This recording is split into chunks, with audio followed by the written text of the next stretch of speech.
Let's go some football to kick things off in hour number 2. ESPN.com polled its college football writers, said what coach has the most to prove in 2022? Mr. Hill, I'll read you through their answers, and then we will each give ours. Mark Schlabach started. He says it's Jimbo Fisher. $9 million a year, top recruiting class. Basically, you've lost 4 games in every year except the COVID year. What you got? Chris Lowe says Chip Kelly just had his first winning season at UCLA. They won their last 3 games and finished 8-4. Last year of his contract's coming up. Going to pay him $5.75 million a year with an extension. Can he take that step in year 5 and have a chance to win the Pac-12? David Hale says Brian Kelly at LSU. Interesting. Coming off 2 terrible seasons. Does Brian Kelly have the most to prove? Alex Scarborough goes to Austin, Texas. He says Steve Sarkisian started 4-1 and then lost to Kansas. They finished 5-7, didn't make a bowl game. Bill Connolly says Ohio State just lost to Michigan for the first time in forever. Is that run of excellence coming to an end? Or does Ryan Day have the most to prove? Scott Frost at Nebraska was Ryan McGee's thought. In 4 seasons there, he is 15-29, never come close to finishing above 500. And Adam Rittenberg finished things off and said, hello, Brian Harsin. Can't believe I'm the first to select this guy who's had a week-long university inquiry into his program and is now piloting the ship with a pair of new coordinators. So that was what ESPN said. What does Jeremy Hill say about the coach who has the most to prove in 2022? I'm going to go with Bro Bible, a.k.a. Sliced Bread, a.k.a. Mr. NIL himself, Jimbo Fisher, man. Look, you can't talk all this noise. You can't, beat your chest, pound the table, and just continue not to make it to Atlanta, continue to not have any appearances in the college football playoffs, have the best overall recruiting class in college football history, and come up small. Like, we can't do this, Jumbo. I know you're trying to tune out the Bro Bible and all, but look, we're going to need to see something. We're going to have some fruition. I know COVID year was a big year for y'all. Y'all thought the program was turned around, and then you became Texas 8-4 again. So I'm going to be looking forward to seeing what Jimbo does in College Station next season. I don't totally disagree with that. I do have one that I think has more to prove. I think Jimbo has proved a lot in his time. I think he has won a national championship. I think they're recruiting pretty well. I think the roster's pretty healthy. Does he need to win more games? Yes, absolutely. But I think in terms of proving can he run the ship there and keep a reasonable college football program on the tracks, yeah, I think he's just fine there. Here's the one I think has so much to prove, and it's got to start like now. And that's Steve Sarkisian at Texas. Okay, you went 5-7 and lost to Kansas. Okay, I got it. Your first year, reloading. Okay, yeah, I'll give you first year. That's over. You've had 2 classes to recruit.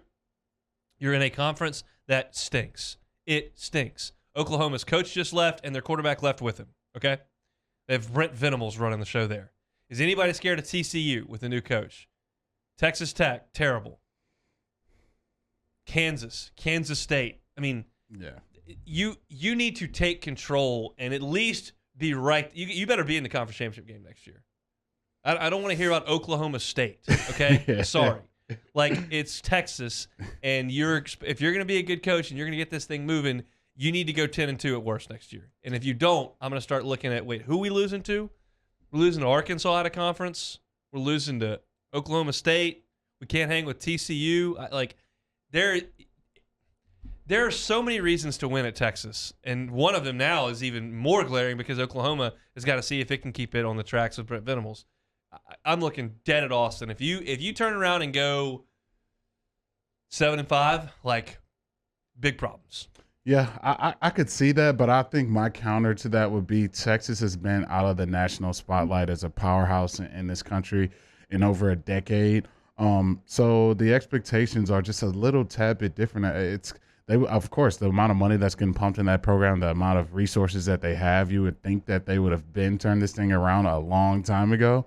But to me, since they haven't, it wouldn't be that shocking. I think more shocking would be probably if Alabama just fell off a cliff overnight, if some of these other like if Ohio State just they won 6 games next season, if Texas kind of goes 7-5 or 6-6 next season, I don't think that would be too shocking to people.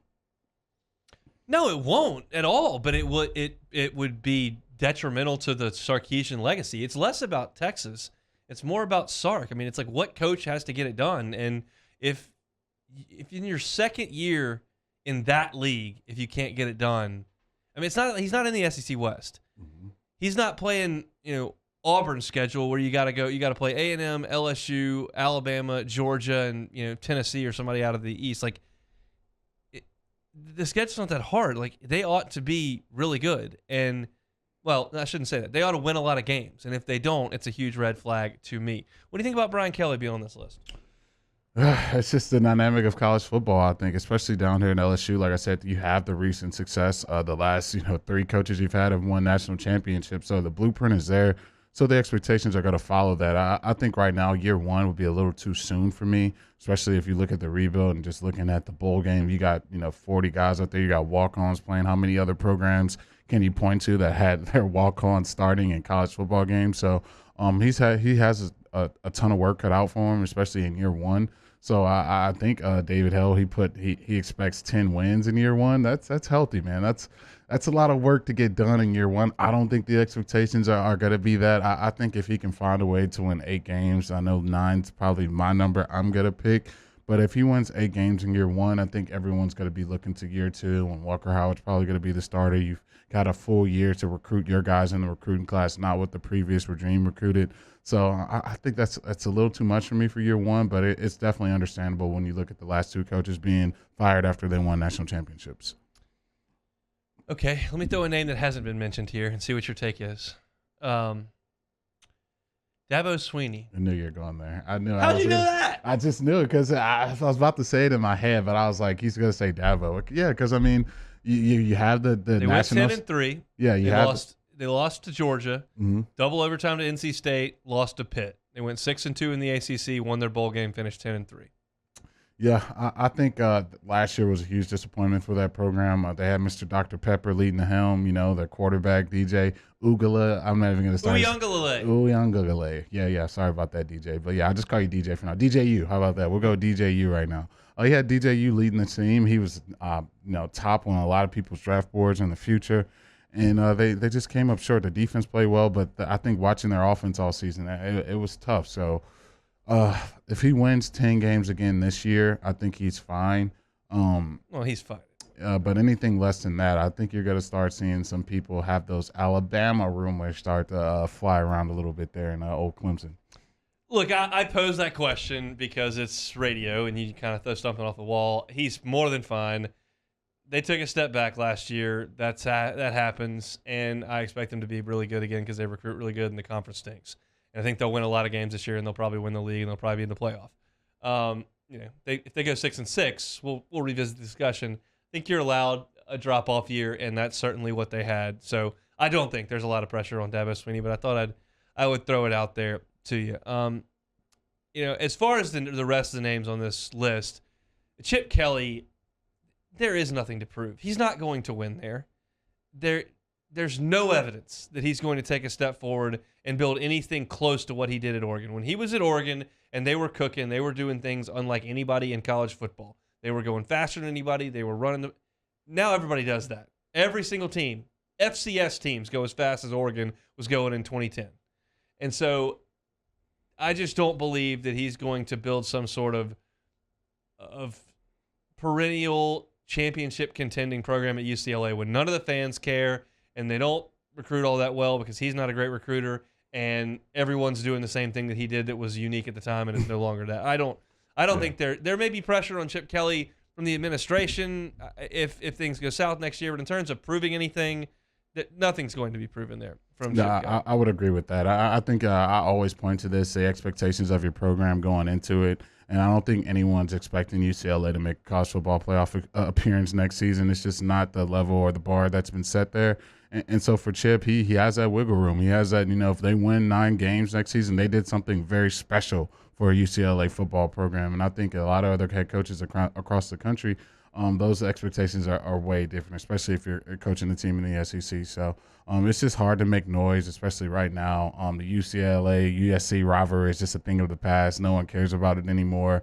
So I think for Chip Kelly, he went to a great situation where he doesn't have all those eyes on him. He doesn't have the expectations of winning 10 games and making national championships. So they go, 7-5, 8-4 next year. It just it's not going to move the needle one way or the other. And then Brian Harson's a very interesting case. There was a case made on Twitter when this all resolved itself and it was determined that Harson was going to return, that the fan base would really rally behind him and feel like he had been treated unfairly by a dysfunctional administration.